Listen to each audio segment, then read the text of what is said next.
Tonight, jury selection is underway for 3 former Marcy Corrections officers charged in the death of inmate Robert Brooks. Good evening, everyone. I'm Megan Coleman. Matt is off tonight.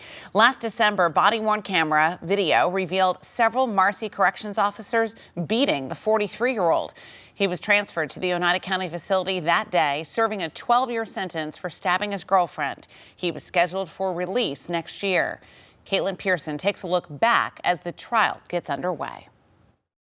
In this body camera footage released by the State Attorney General's office, inmate Robert Brooks is punched, kicked, and grabbed by the neck and face.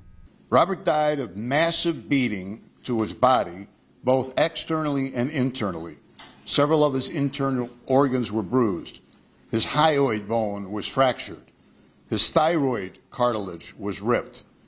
He also died as a result of repeated restrictions to his airways, causing severe brain damage. And finally, he died by choking on his own blood. The video has no audio, but special prosecutor for the case, Onondaga County District Attorney Bill Fitzpatrick, said back in February there was no provocation from Brooks. I think any sentient human being looking at the tapes naturally comes to the conclusion that he must have said something. He must have spit at the officers. He must have resisted in some way. And the fact of the matter is he did absolutely nothing.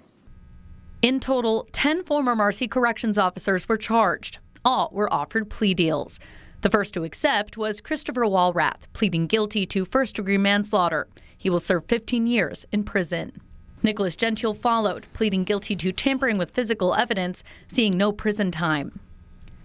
With an October trial date looming, last month 4 of the former CEOs took their plea deals. Nicholas Anzalone and Anthony Farina pleaded guilty to first-degree manslaughter and faced 22 years in prison. Michael Mashaw and David Walters pled guilty to second-degree manslaughter. Mashaw will serve 3 to 9 years, while Walters could serve up to 7. Sentencing is in November. That leaves 4 who are going to trial. David Kingsley, Matthew Galliher, and Nicholas Kieffer are all charged with murder. Michael Fisher is charged with manslaughter.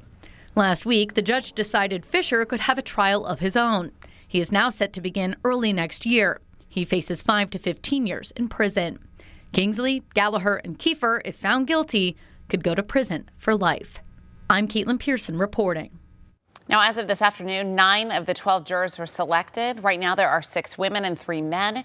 Jury selection is set to continue tomorrow. Prosecutors expect the trial to last 3 to 4 weeks.